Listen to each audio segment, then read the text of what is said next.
सीधा बैठिए, सीधा बैठिए, आप शांत हो जाइए। संस्कृत व्याकरण में हम लोग कारक प्रकरण पढ़ रहे हैं। क्या पढ़ रहे हैं? कारक प्रकरण।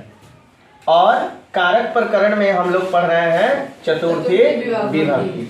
इसके पहले हम लोग प्रथमा, द्वितीया और तृतीया विभक्ति देख चुके हैं। अगर आप लोगों ने नहीं देखा है तो इसके पीछे जो वीडियो है उसमें जाके आप लोग देख सकते हैं। प्रथमा, द्वितीया और तृतीया विभक्ति बहुत बढ़िया से समझाया गया है, वहां से एकदम आपका कंसेप्ट क्लियर हो जाएगा। और ये कारक कितना महत्वपूर्ण है कि यह कारक जो है जब आप वाक्य बनाएंगे, अनुवाद बनाएंगे तो कभी कभी डायरेक्ट इस कारक के सूत्र से संबंधित आपको क्वेश्चन मिल जाता है। जैसे वृक्षात पत्राणि पतंती, यह किस सूत्र से संबंधित है? तो पंचमी विभक्ति से संबंधित है, ठीक है ना। ब्राह्मणाय मोदकम रुच्यते, ब्राह्मणों को मिठाई अच्छी लगती है, किस सूत्र से संबंधित है? चतुर्थी विभक्ति से। तो ये सारी चीजें सूत्र पे आधारित दे देता है। कभी कभी तो डायरेक्ट क्वेश्चन पूछ देता है कि रुचियार्था नाम प्रियमाणा सूत्र की सुधारण व्याख्या करें। तो आप जब इसको सीखेंगे नहीं, समझेंगे नहीं, जानेंगे नहीं, तो फिर आप कैसे लिख पाएंगे इसको बढ़िया से? तो आपको आज सीखना है, जानना है, समझना है और दिमाग में आज आपको रख लेना है चतुर्थी विभक्ति से संबंधित ऑब्जेक्टिव हो, चाहे वाक्य निर्माण के लिए आए, अनुवाद करने के लिए आए, ठीक है ना। तो आप वहां पे इस विभक्ति का बढ़िया से प्रयोग कर सके। तो आइए हम स्टार्ट कर लेते हैं। तो चलिए आज हम लोग क्या देखने वाले हैं बच्चों? चतुर्थी विभक्ति का प्रयोग, जिसको हम संप्रदान कारक भी बोलते हैं। क्या बोलते हैं? संप्रदान कारक। कर्ता ने कर्म को करण से संप्रदान को के लिए, संप्रदान का चिन्ह क्या होता है? को के लिए। तो वही सेंस जो है संस्कृत में भी होता है, ठीक है ना। तो चलो अब धीरे धीरे हम फॉर्मूलों को देखेंगे, यहाँ पे सूत्र को क्या करेंगे? देखेंगे। तो यहाँ पे देखिए, पहला है चतुर्थी संप्रदाने। चतुर्थी संप्रदाने सूत्र क्या कहता है बच्चों? संप्रदान कारक में। किसमें? किसमें? चतुर्थी विभक्ति होती है। क्या होती है? संप्रदान कारक, यानी के लिए जहां भी आएगा, ठीक है ना, जिसके लिए आएगा उसमें, जिसके लिए आएगा उसमें चतुर्थी विभक्ति का प्रयोग होता है। चलिए देखिए यहाँ पे, अमन विप्राय गाम ददाती। अमन ब्राह्मणों के लिए या ब्राह्मण को के लिए होता है ना। तो ब्राह्मणों को, तो यहाँ देख रहे हो विप्राय में कौन विभक्ति लगती है? चतुर्थी। चतुर्थी विभक्ति लगी है। जैसे बालक बालको बलका बलकम बलको बलकान बलके न बलका भ्याम बलकई बलकाय होता है ना, बलकाय चतुर्थी विभक्ति एक वचन। तो यहाँ पे देख रहे हो विप्राय हुआ है और इसमें चतुर्थी विभक्ति किस सूत्र के आधार पर? तो चतुर्थी संप्रदाने। जिसके लिए कोई वस्तु की जाए, जिसके लिए कोई चीज दी जाए, उसी में, ठीक है ना, उसमें कौन विभक्ति लगेगी? चतुर्थी विभक्ति लगेगी, ठीक है। चलिए अब देखते हैं दूसरा सूत्र क्या कर रहा है बच्चों? रुचियार्थानाम प्रियमाणा। रुचियार्थानाम प्रियमाणा, इस सूत्र का क्या अर्थ हुआ बच्चों? कि रुच अर्थात अच्छा लगने वाले के अर्थ में धातु, अच्छा लगने वाले अर्थ के धातुओं में प्रियमाणा अर्थात जिसे कोई वस्तु प्रिय लगती है, यानी जिसको अच्छी लगती है उसमें, कोई वस्तु जो अच्छी लगती है उसमें नहीं, जिसको अच्छी लगती है उसमें चतुर्थी विभक्ति का प्रयोग किया जाता है। जैसे अमरेंद्राय, अमरेंद्राय रोचते भक्ति। अमरेंद्र को भक्ति अच्छी लगती है, रुचिता है। तो किसमें चतुर्थी विभक्ति लगती है? लगी है अमरेंद्र में। अमरेंद्र में क्यों लगी है? क्योंकि उसको ना अच्छी लगती है। और जिसको कोई वस्तु अच्छी लगेगी उसमें कौन विभक्ति होगी? चतुर्थी विभक्ति। कौन विभक्ति? चतुर्थी। किसमें? जिसको कोई वस्तु अच्छी लगती है उसमें, ठीक है ना। तो किसको कोई वस्तु अच्छी लग रही है? अमरेंद्र को भक्ति अच्छी लग रही है, तो अमरेंद्र में कौन विभक्ति लगेगी? कौन विभक्ति? चलिए तो क्लियर हुआ ना, कोई दिक्कत नहीं ना होगा, एग्जाम में आप लोग बना लोगे, ठीक है। चलो आगे बढ़ते हैं। उसके बाद आता है धारे रुतमरण। क्या होता है? धारी का अर्थ होता है बाबू धारण करना।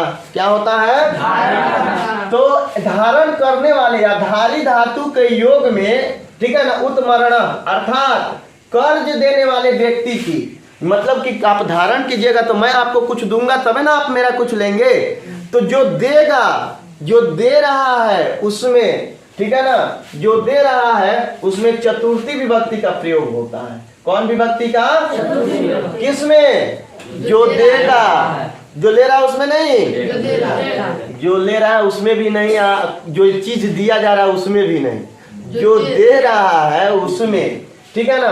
देखो, देवदत्त मह्यम शतम धारयति, देवदत्त मेरा 100 रुपया धारण करता है, यानी 100 रुपये का वो क्या है? कर्जदार है। तो किसमें चतुर्थी विभक्ति लगी है? देवदत्त में कि मह्यम में कि शतम में कि धारयति में?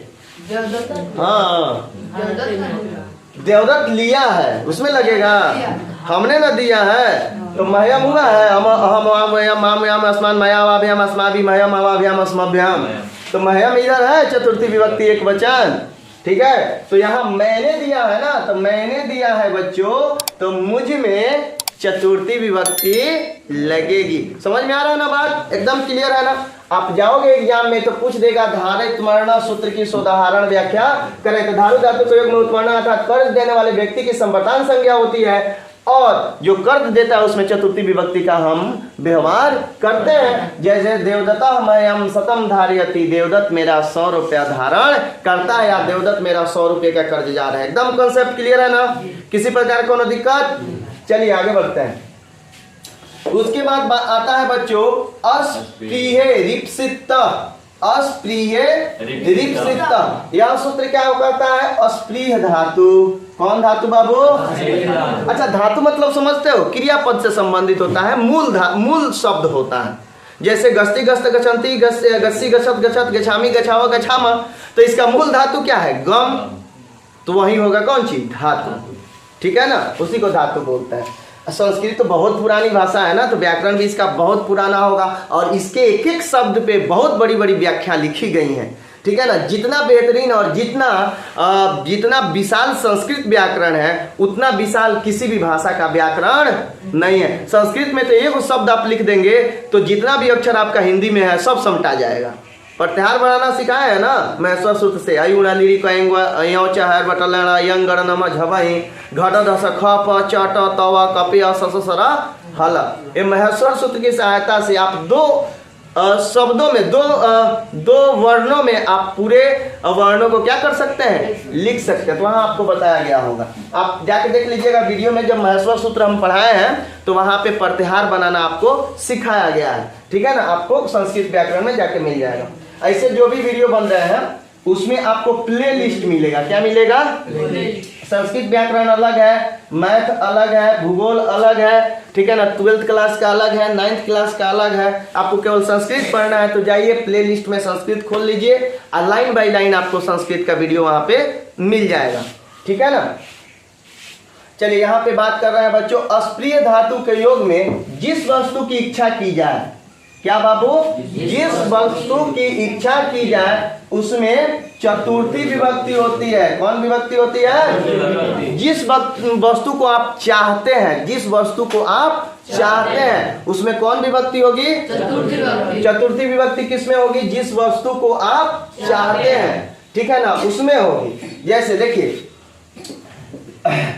यहाँ पे तो हो गया है, तो यहाँ पे हो जाएगा लाता पुष्पेभ्य। देखिए लाता पुष्प को अस्प्रिय करती है, पसंद करती है, चाहती है, तो पुष्पेभ्य में कौन विभक्ति लगी है? चतुर्थी, ठीक है ना। पुष्प में कौन विभक्ति लगी है? किस सूत्र के आधार पर? अस्प्रिय रिप्सित सूत्र के आधार पर, ठीक है ना। जिस वस्तु को आप चाहते हो उस वस्तु में, जिस वस्तु को आप चाहते हो उस वस्तु में, ठीक है, चतुर्थी विभक्ति का प्रयोग होता है, ठीक है। जैसे लाता पुष्पेभ्य अस्पृहयति, ठीक है ना। तो यहाँ पे ये भी क्लियर हो गया आप लोगों का। ये सब यहाँ पे चतुर्थी संप्रदान है, रुचियार्थानाम प्रियमाणा, धारे ऋतुमाणा और अस्प्रिय रिप्सित, ठीक है ना। आइए देखते हैं। उसके बाद पांचवा लिखा है दतार्थे चतुर्थी। क्या लिखा है? इसका अर्थ क्या होगा? जिसके लिए कोई वस्तु हो या जिसको कोई वस्तु दिया जाए, जिसके लिए जो काम हो रहा हो, ठीक है ना, के लिए में तो होकबे करता है चतुर्थी। तो जिसके लिए कोई काम हो रहा हो या जिसके लिए कोई वस्तु हो, जिसके निमित्त कोई क्रिया हो, ठीक है ना, उसमें चतुर्थी विभक्ति का क्या होता है बाबू? प्रयोग होता है। उसमें कौन विभक्ति का प्रयोग होता है? जैसे अहम मुक्तये हरि भजामि, अहम मुक्तये हरि भजामि, मैं मुक्ति के लिए किसको भजता हूँ? मैं मुक्ति के लिए किसको भजता हूँ? मैं मुक्ति के लिए किसको भजता हूँ? किसके लिए? मुक्ति के लिए। क्या करता हूँ? हरि को भजता हूँ। किसके लिए? मुक्ति के लिए। तो मुक्ति में कौन सी लगेगा?